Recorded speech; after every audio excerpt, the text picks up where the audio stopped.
everybody, Elisa here with another Vera Bradley Bag of the Day. It's Thursday, so I thought I would start doing a Throwback Thursday thing and feature a vintage bag if I can remember that it's Thursday. um, and also, so since it's the first one of those, and it is falling on Holy Thursday and coming up on Easter, I thought I would pull out this bag, which is a recent vintage find, and I did use it today. Just came back from the supermarket. This is a Paddy style bag. Similar in shape kind of to the Mandy. I should have pulled out one of my Mandys to compare. I can do that another time when I talk about the Mandy, I guess, but you can see it's kind of that similar shape with the sides coming up and out, splaying out a little bit. And this pattern is Chanticleer.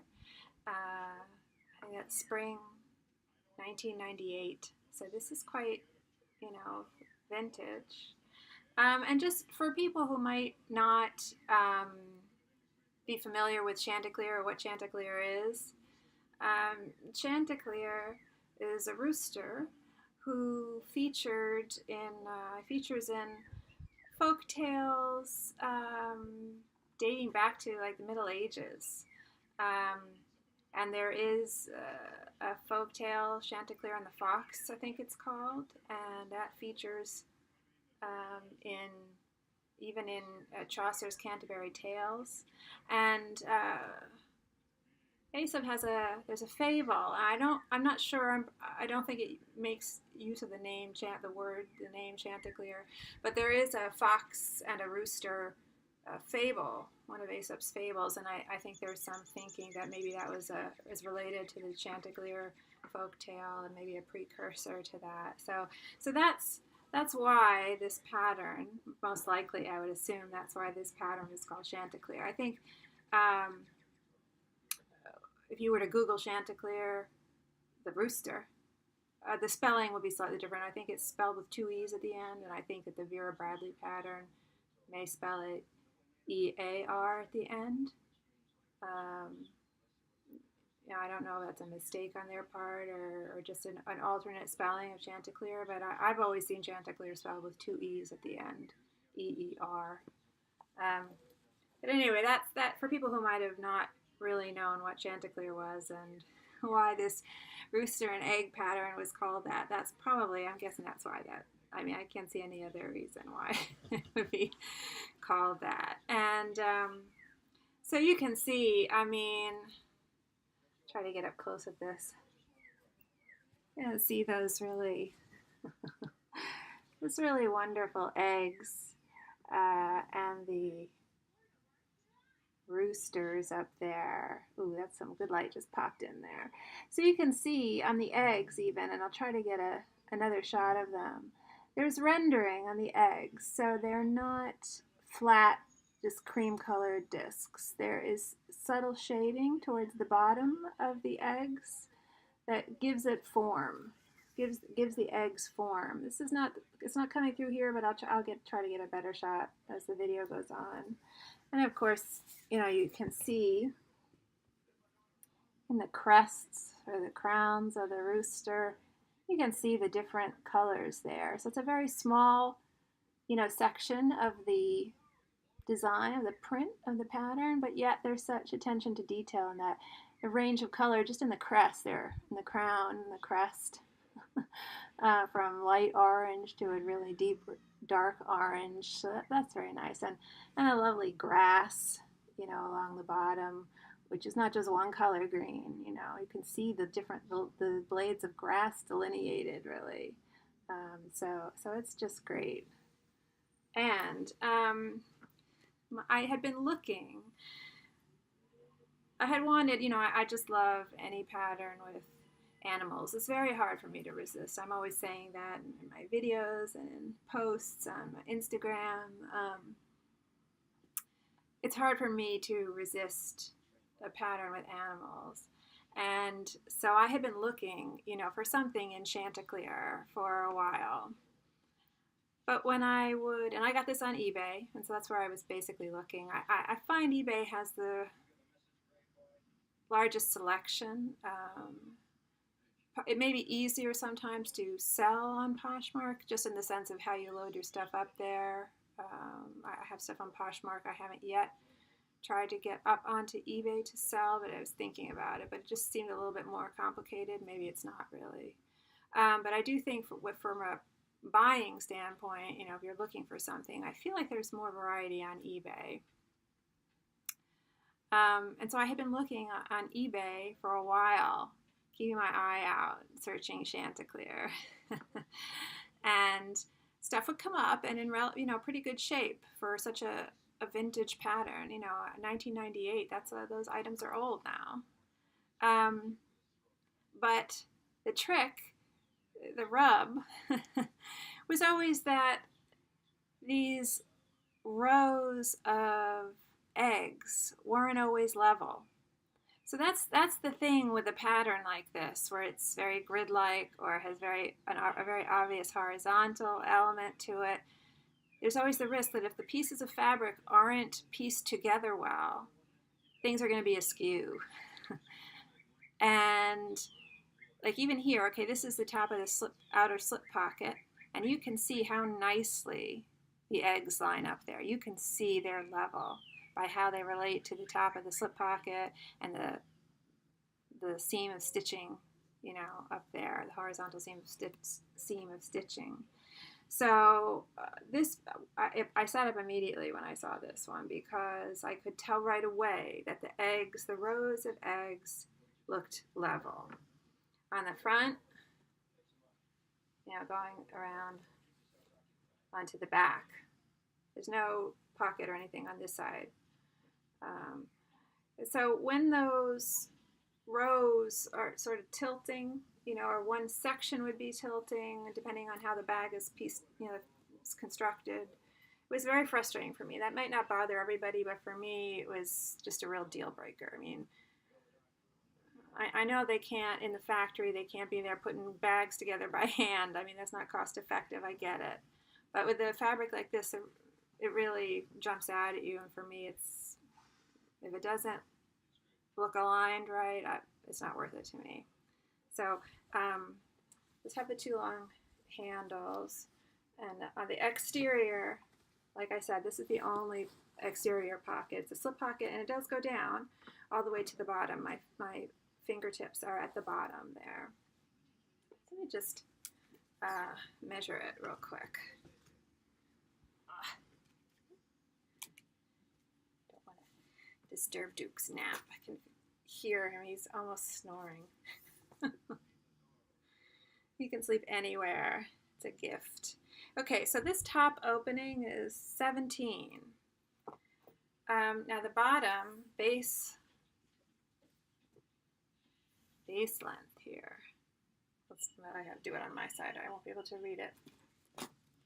But it does, like I said, it does get narrower, right? So the base here is 11.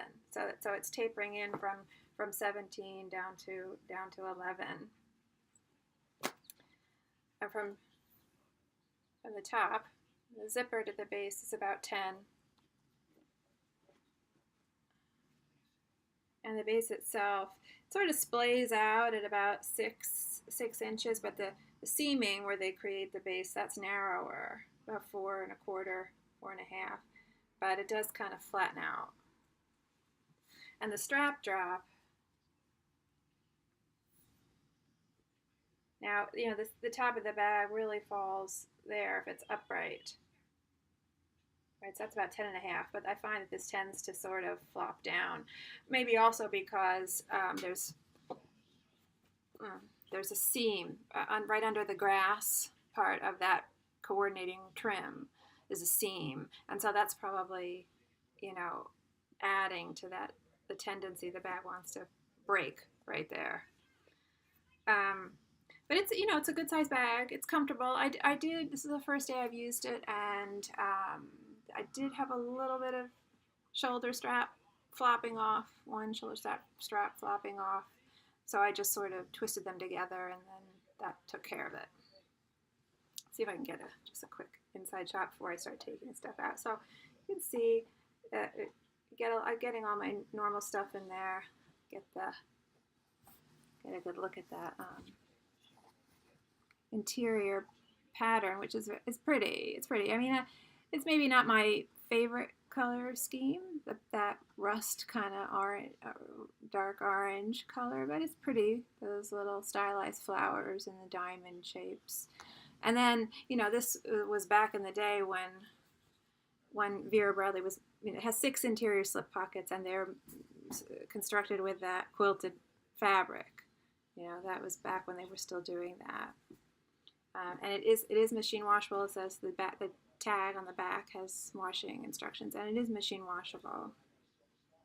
I did wash it. I took the base out. There's a removable base, which I'll get to.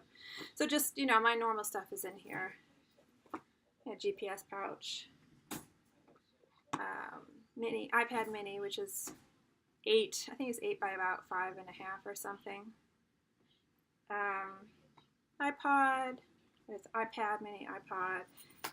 Phone. And something else that I don't always carry, but I did have today, was the Kislock coin purse. This is from the factory store, the factory outlet store. And this pattern, which I love, is, I can get it real close with it, is Batik Leaves. And I just love this pattern, the color scheme. I love the rendering on this. I like that the bag is just sort of one fabric wrapped around from like one part of the finding, the clutch finding, you know, hardware to the other. So there's no seam on the bottom. That's nice. This is kind of neat. This, whatever that is. And there's the back of the back side, more of the pattern. I just always like a Kislock. It's very retro. It reminds me of my grandmother and bags that she would carry. I think it's a very vintage feel to it, and I love that feel of working the clasp. So I did have that today. And it's, you know, small items like this, like I've said in other videos, the smaller items are easy to collect, right, which kind of gets dangerous. I have one other of these, and I feel in me that I need more of them. And sometimes I do use this as even just a small wallet, stick it in my pocket. I have done that. Like, I don't have my wallet in here, but I did have my wallet in here earlier. And I can easily get my credit cards in here, my ID, bills folded in half, cash folded in half, fits in here easily, doesn't catch. It's not, they don't stick up enough that they would catch in the closure part. Even lip balm will fit in there with all that. I don't think my keys would fit in there just because my Jeep key is super huge. But if I just had house keys, they would fit in here with all that. I mean, you can get a lot in here. My phone doesn't fit in here, though. Even my little dinky clamshell phone, though, does not fit in here, unfortunately. So here you can get a good look at the inside, maybe. Get the light. There we go. That's a little bit better. So you can see the eggs, more of the eggs in there. And here's the removable base. And back in the day, they used to put these cardboard bases in. The whole sleeve with them was removable, right? Instead of just being that flap that's in there that you slide it out of. The whole thing came out.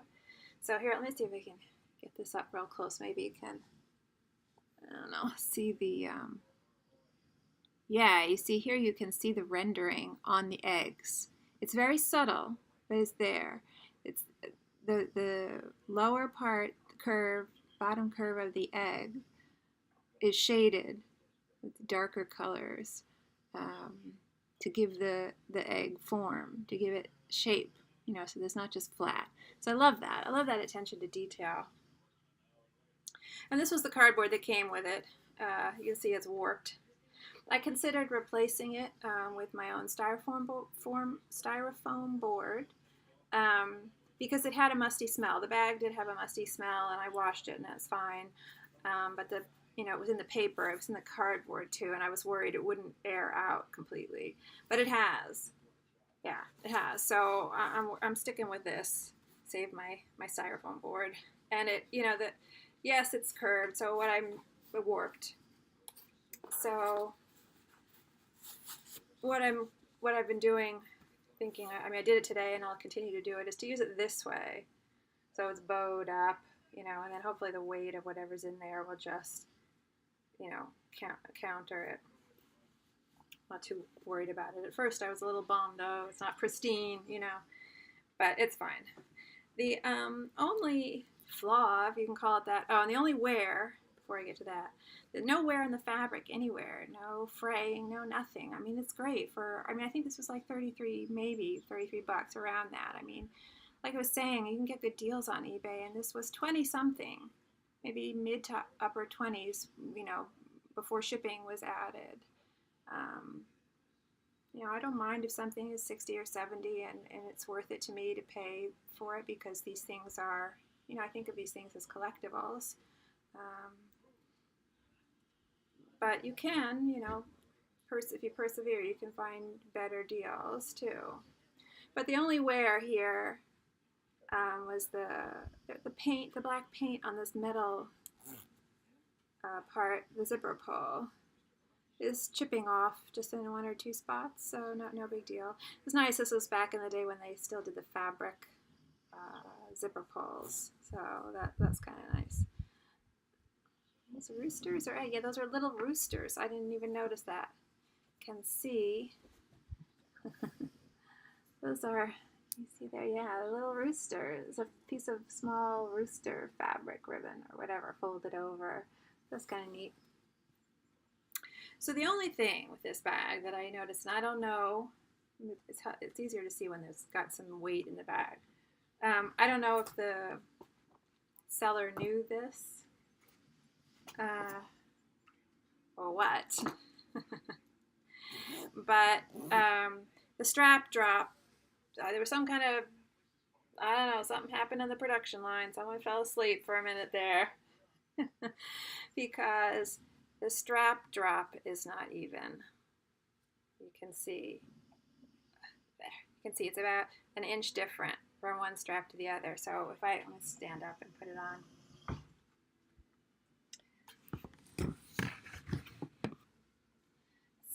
So you can hear maybe even better if I hold the bottom. If I hold the bottom level, try to get it level anyway. My stuff's flopping over in the bag, but you can see this strap. This one is higher, right? By about an inch. That's the front of the bag technically, because that's where the slip pocket is. So, but when I put it on, it has longer to go, right? Travel to get to my shoulder, so it kind of is camouflaged a little bit. And when my arm comes over it, it's kind of camouflaged a little bit, so I'm not too worried about it. But it did kind of make me chuckle, like, I don't know what happened in the production line there. So because of that, I feel like this kind of flops off a little bit easier, which is a little frustrating. And so, I layer the strap so that the inner strap is over the outer strap to help secure it. But it still sometimes was flopping off a little bit. I was in the grocery store, bending down and stuff flops. So, yeah, that was one thing. I don't know, if the seller knew that or didn't know that. I feel like sometimes these sellers don't really know. They're not necessarily selling something that was theirs.